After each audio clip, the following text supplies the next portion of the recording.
एक निर्धन व्यक्ति के लिए एक धनवान दीन होकर प्रार्थना किया। यह है आज के संदेश का शीर्षक।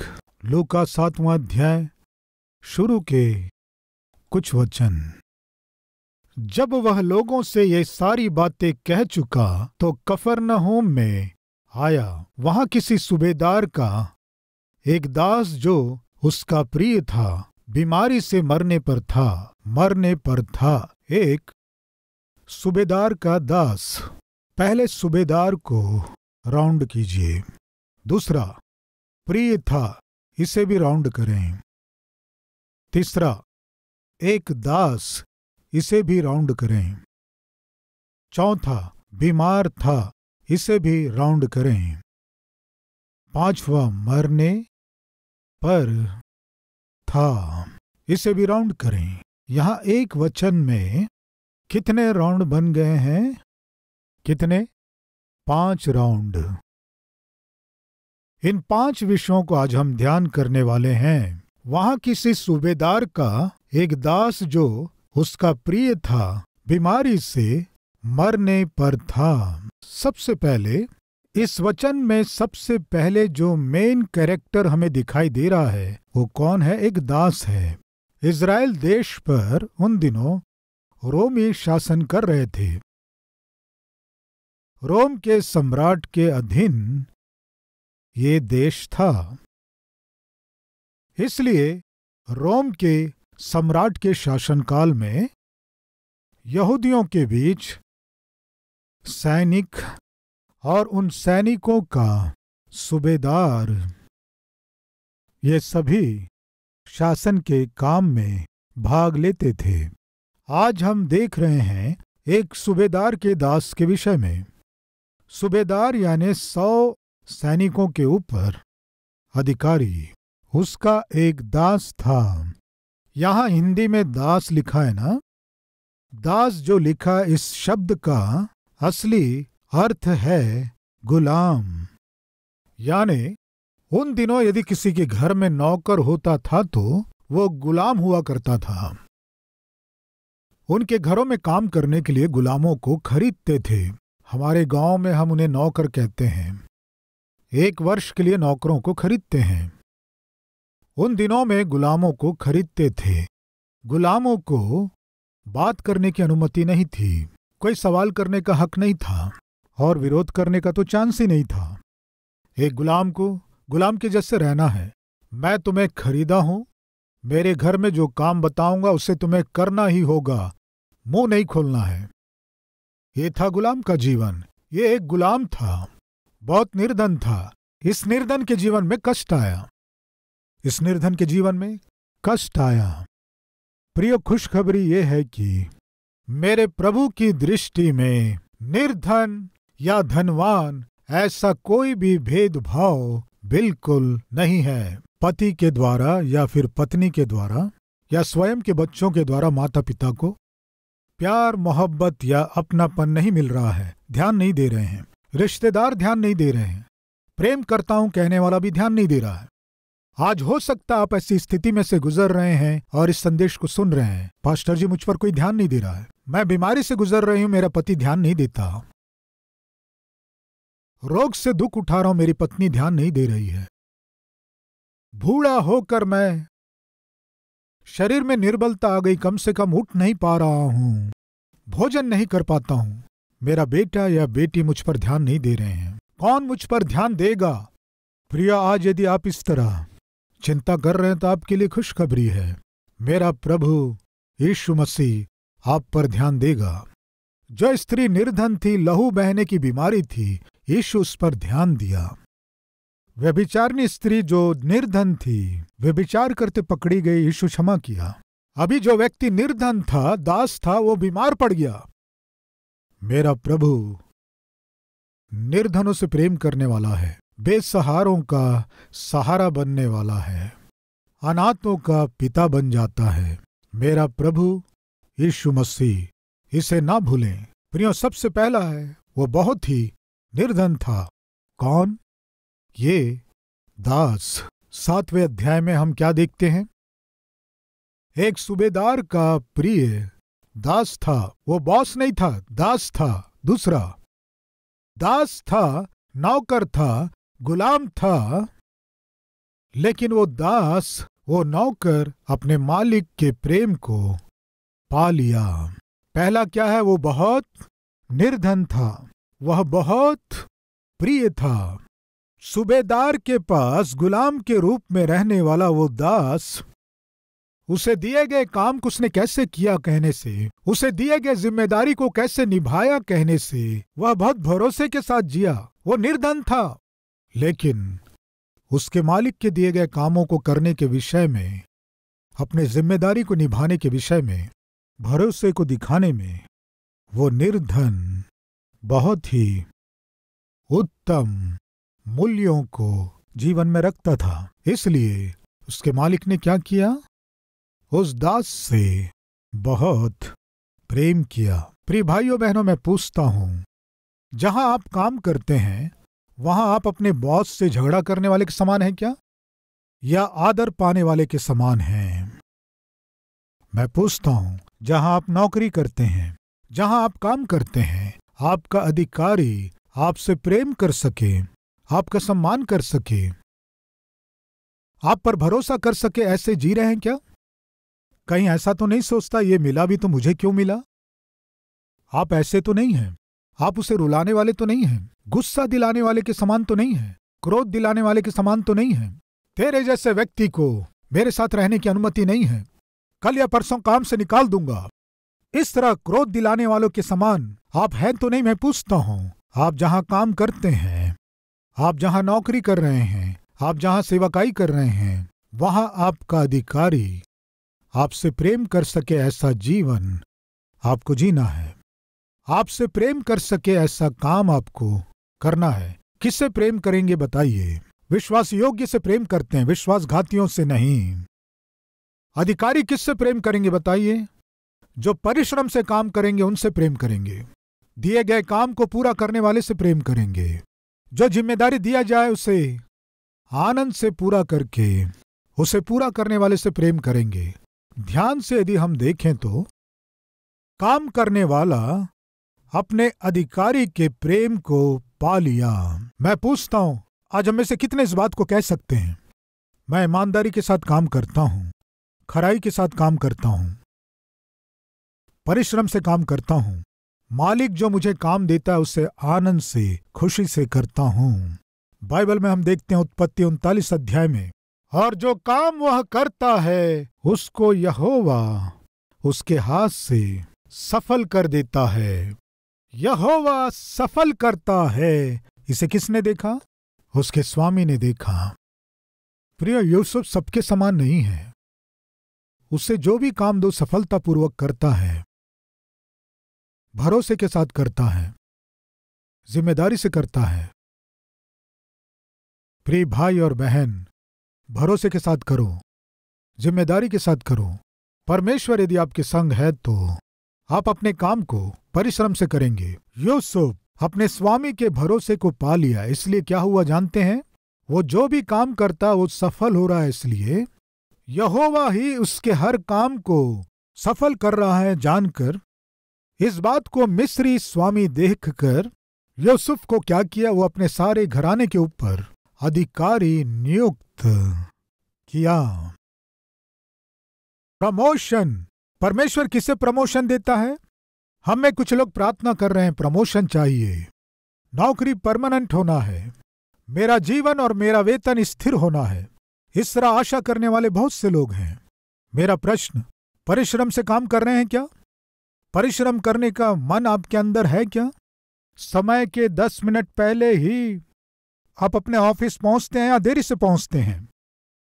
सुबह से शाम तक सेल फोन में लगे रहते हैं या जो काम दिया गया उसे करते हैं? आप पर भरोसा करके आपको जो काम दिया है आपका अधिकारी, उनके भरोसे को तोड़ते हैं या उनके भरोसे के अनुसार परिश्रम से आप काम कर रहे हैं? मैं पूछता हूं प्रिय भाई और बहन, आपके कंपनी में, आपके डिपार्टमेंट में आपकी आवश्यकता है? इस तरह कितने लोग चाहेंगे अगर आपके कंपनी में जहां आप काम कर रहे हैं हमें इनकी आवश्यकता है, कहने वाले लिस्ट में आपका नाम है तो परमेश्वर की महिमा, वो आपके परिवार के लिए आशीष है। ये निर्धन था, लेकिन वह बहुत ही प्रिय था। उसका मालिक उससे प्रेम करता है। वो बहुत प्रिय था।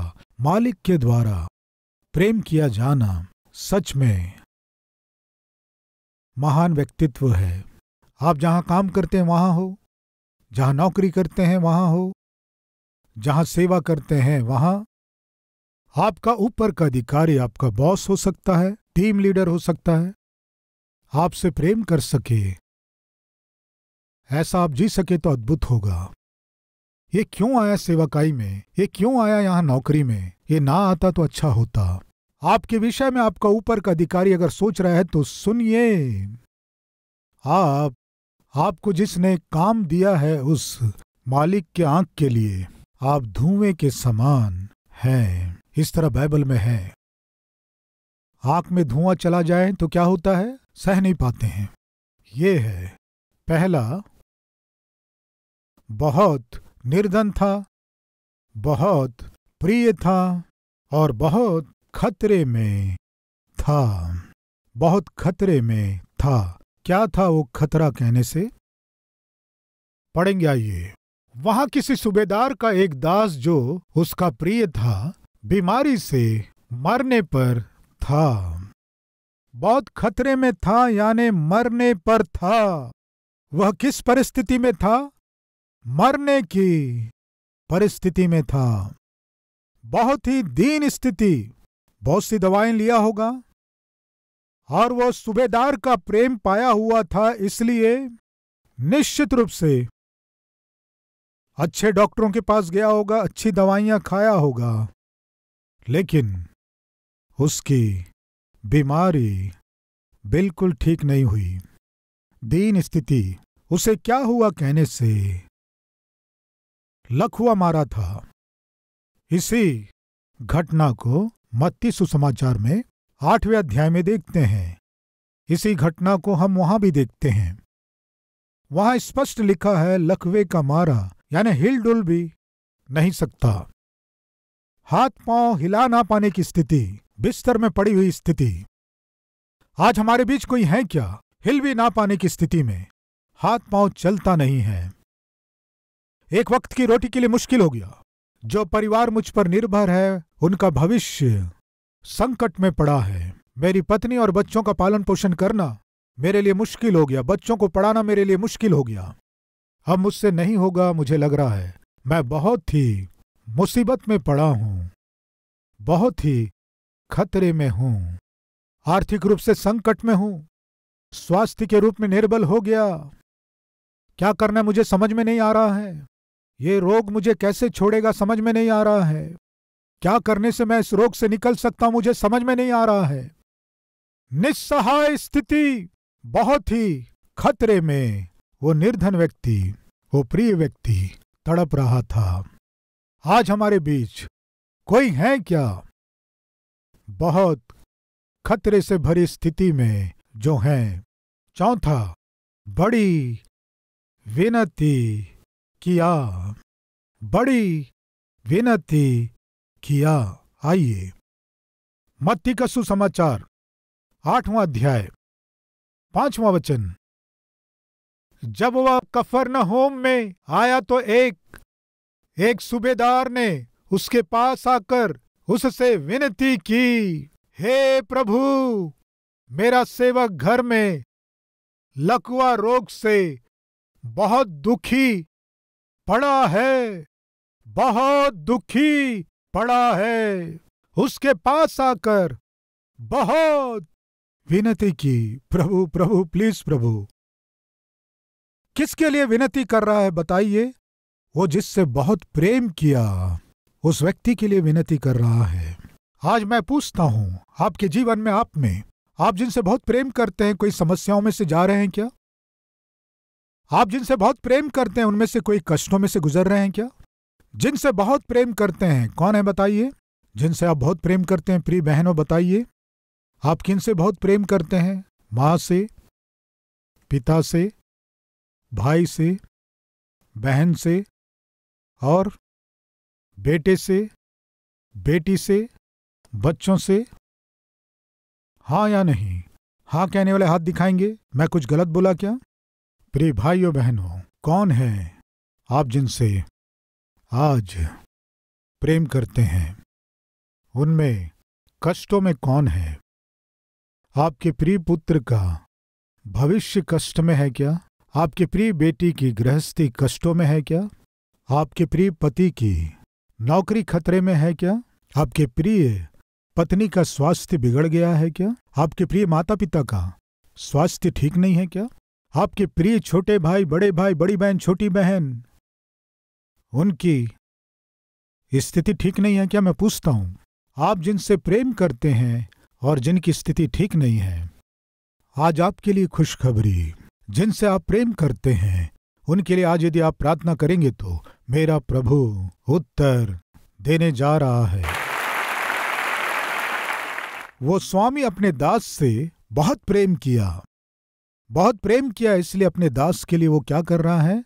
बहुत विनती कर रहा है। प्रिय भाइयों बहनों, हमारे जीवन में परमेश्वर के पास से हमारे प्रार्थनाओं का उत्तर पाना है तो हमें 3 बातों पर ध्यान देना है। पहला है नम्रता। क्या है बताइए? नम्रता। ये सूबेदार इतना नम्र था कि प्रियो, नम्रता यानी अपने आप को दीन करना, दीनता। यस, आपकी प्रार्थनाओं का उत्तर मिलना है, चाहते हैं क्या? तो फिर आपको बहुत दीनता के साथ रहना है। जो बहुत क्रोधी होते हैं, जो बहुत घमंडी होते हैं, जो बहुत अहम को रखते हैं, जो अपनी बड़ाई करते रहते हैं, उन्हें परमेश्वर उत्तर नहीं देता। सूबेदार यानी 100 लोगों के ऊपर अधिकारी। मैं पूछता हूं, सूबेदार जो 100 लोगों के ऊपर अधिकारी था, वो अपने आप को कितना दीन किया जानते हैं? पढ़ेंगे, आइए मत्ती उसका 8वां अध्याय 6 और 7 वचन को पढ़ेंगे। हे प्रभु, मेरा सेवक घर में लकवा रोगी से बहुत दुखी पड़ा है। उसने उससे कहा, मैं आकर उसे चंगा करूंगा। सूबेदार ने उत्तर दिया, हे प्रभु, मैं इस योग्य नहीं कि तू मेरी छत तले आए, परंतु केवल मुख से कह दे तो मेरा सेवक चंगा हो जाएगा। प्रिय, उसके विनम्रता को देखिए कैसा है। तू मेरे घर आए, इसके योग्य मैं नहीं हूं। कितनी विनम्रता है प्रियो। जब हम प्रभु की उपस्थिति में आते हैं, हमें घमंड नहीं होना है। जब प्रभु की उपस्थिति में आते हैं, आप में घमंड नहीं दिखाई देना है, आप में नम्रता दिखाई देना है। कितनी नम्रता है देखिए। आप मेरे घर आएंगे? हाँ आऊंगा, चलो। हे प्रभु, मैं इस योग्य नहीं कि तू मेरे छत के तले आए, तो बताओ मैं क्या करूं? केवल अपने मुंह से कह दे बस, वहां मेरा सेवक बिल्कुल चंगा हो जाएगा। विश्वास। परमेश्वर से आपको उत्तर पाना है तो क्या चाहिए? नम्रता चाहिए। नम्रता के साथ विश्वास भी चाहिए। नम्रता और विश्वास दोनों होने से क्या होगा? आप सफलता पाएंगे। नम्रता और विश्वास सफलता को लाता है। प्रिय, उस दिन वो दास बहुत ही निर्धन था, बहुत ही प्रिय था और बहुत ही खतरे में था। तब वो सम्मान पाया हुआ सूबेदार क्या किया? बहुत ही विनती किया। इस तरह जिसने बहुत ही विनती किया, उस सूबेदार के विषय में 2 बातें लूका के सुसमाचार में 7वें अध्याय के 4 वचन में। वे यीशु के पास आए और उससे बड़ी विनती करके कहने लगे, वह इस योग्य है कि, कुछ लोग सिफारिश करने लगे, तू उसके लिए यह करे, क्योंकि वह हमारी जाति से प्रेम रखता है और उसी ने हमारे आराधनालय को बनाया है। सामान्यतः रोम के सेना के लोग यहूदियों को नीची दृष्टि से देखते थे, बहुत ही निम्न दृष्टि से देखा करते थे। ऐसी स्थिति में वो सूबेदार यहूदियों के साथ क्या किया? बहुत प्रेम किया। सबसे पहले कह रहा है, ये हमारे लोगों को, इस तरह हिंदी में है ना, इंग्लिश में क्या है कि ही लव्ड आवर नेशन। हमारे राज्य से, हमारे देश से इस सूबेदार ने बहुत प्रेम किया। पहला, शत्रुओं से भी प्रेम करने का मन था। यहूदियों को वो बहुत नीची दृष्टि से देखते थे। ऐसे लोगों से भी ये सूबेदार प्रेम किया। दूसरा, हमारे आराधनालय को इसी ने बनवाया, निर्माण कराया। प्रभु उतना ही नहीं, मंदिर के निर्माण में भी उसने भाग लिया। हमसे प्रेम करना ही नहीं, हमारे लोग परमेश्वर की आराधना कर सके, वो अपने स्वयं का धन खर्च करके एक भवन का भी निर्माण किया। उसने ही बनवाया है, ये कहकर वे लोग बहुत ही विनती किए। कुछ लोग आकर उस सूबेदार के विषय में बता रहे थे। सूबेदार किसके विषय में विनती कर रहा है? एक निर्धन गुलाम के विषय में विनती कर रहा है। तो यहूदियों में से कुछ बुजुर्ग लोग आकर सूबेदार के विषय में कह रहे हैं, प्रभु ये सूबेदार बहुत अच्छा व्यक्ति है, हमारी जाति से प्रेम किया, आराधनालय को भी अपने स्वयं के धन से बनवाया है। प्रिय भाइयों और बहनों, इस व्यक्ति में कुछ अच्छे गुण हैं। प्रियो, मैं पूछता हूं, जब हम प्रभु की उपस्थिति में आते हैं, बुरे गुणों के साथ आने से प्रभु हमें उत्तर देंगे? पाप के साथ यदि आएंगे, पाप में जीवन के साथ, पाप में कामों के साथ आएंगे, तो पाप में आदतों के साथ आकर आराम से बैठकर, प्रभु तू मुझे क्यों नहीं देगा नौकरी, इस तरह कहने से प्रभु देगा क्या? क्यों नहीं दोगे मुझे उत्तर, कहने से उत्तर देगा क्या प्रभु? नहीं प्रियो, आपको नम्रता के साथ आना है, विश्वास के साथ आना है। वो चुंगी लेने वाला क्या किया? परमेश्वर की उपस्थिति में बहुत नम्रता के साथ अपने दुख को प्रकट किया। बहुत ही नम्रता के साथ, प्रभु मुझ पापी पर दया कर। यह है नम्रता। इस सूबेदार की नम्रता देखिए। प्रभु मैं इस योग्य नहीं कि तू मेरे घर आए। उतना ही नहीं, केवल तू यहां मुंह से कह दे, वहां मेरा दास चंगा हो जाएगा। इस बात को सुनकर यीशु ने क्या कहा, पढ़ेंगे आइए। 7वां अध्याय उसका 9वां वचन। यह सुनकर यीशु को अचंभा हुआ और उसने मुंह फेर कर उस भीड़ से जो उसके पीछे आ रही थी कहा, मैं तुमसे कहता हूं कि मैंने इज़राइल में ऐसा विश्वास नहीं पाया। इज़राइली कौन है बताइए? परमेश्वर की प्रजा। परमेश्वर की प्रजा में जो विश्वास नहीं है, किस में है? एक रोमी व्यक्ति में है। प्रिय रोमी लोग यीशु को स्वीकार नहीं किए। प्रिय रोमी ही लोग तो यीशु मसीह को क्रूस पर चढ़ाए।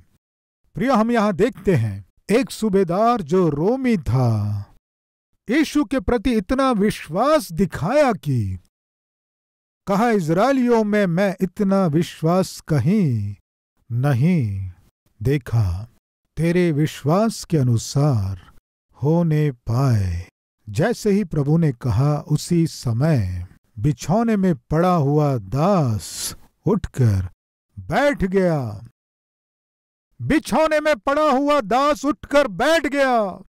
मेरा प्रभु चंगा करने वाला है, ठीक करने वाला है, आपकी प्रार्थना का उत्तर देने वाला है। प्रिय, विनम्रता के साथ विश्वास, विश्वास के साथ विनम्रता विजय को लाती है।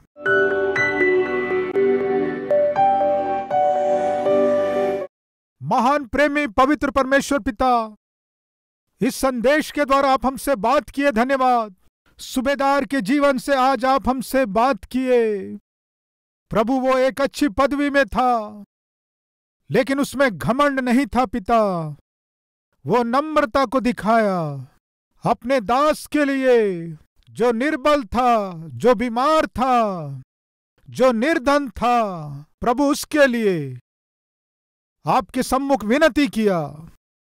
प्रभु दया कीजिए कि हम भी निर्धनों के लिए प्रार्थना कर सकें, हम भी बीमारों पर तरस खा सकें, हम अपने जीवन से नम्रता को, दीनता को दिखा सकें, क्योंकि नम्रता और दीनता हमारे जीवन में सफलता को लाती है पिता। हमारा विश्वास दीनता और नम्रता के साथ होना है पिता। सूबेदार अपने बीमार दास से प्रेम किया। सूबेदार रोमी था, लेकिन यहूदियों से प्रेम करता था। शत्रुओं से भी प्रेम करने का मन उसके अंदर था। प्रभु हमारे जीवन में भी ऐसा ही मन दीजिए, हम भी अपने शत्रुओं से प्रेम कर सकें, उनकी सुधि ले सकें। पिता, वो यहूदियों के लिए आराधनालय को बनाया ताकि वे लोग अपने परमेश्वर की उपासना कर सकें। वो अपने स्वयं के धन को खर्च किया पिता। लोग उसके विषय में गवाही दिए, लोग उसके विषय में सिफारिश किए। पिता, हमारे जीवन में भी लोग हमारे विषय में अच्छी गवाही दे सके, हम भी तेरे लिए खर्च करने वाले हो सकें, दूसरों के लिए हम आशीष का कारण बन सके पिता, ताकि लोग हमें स्मरण कर सके, हमारी गवाही के द्वारा आशीष पा सकें। पिता, सूबेदार एक अच्छी पदवी में था, लेकिन उसमें घमंड नहीं था।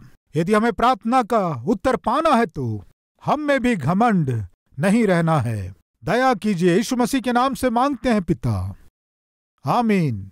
प्रिय मित्रों, यदि आप इस संदेश के द्वारा सच में आशीष पाए हैं तो लाइक कीजिए, बहुत से लोगों को शेयर कीजिए और साथ ही साथ एक कमेंट के द्वारा अपने राय को दीजिए, मैं चाहता हूं। फिर मिलेंगे, तब तक के लिए शलोम।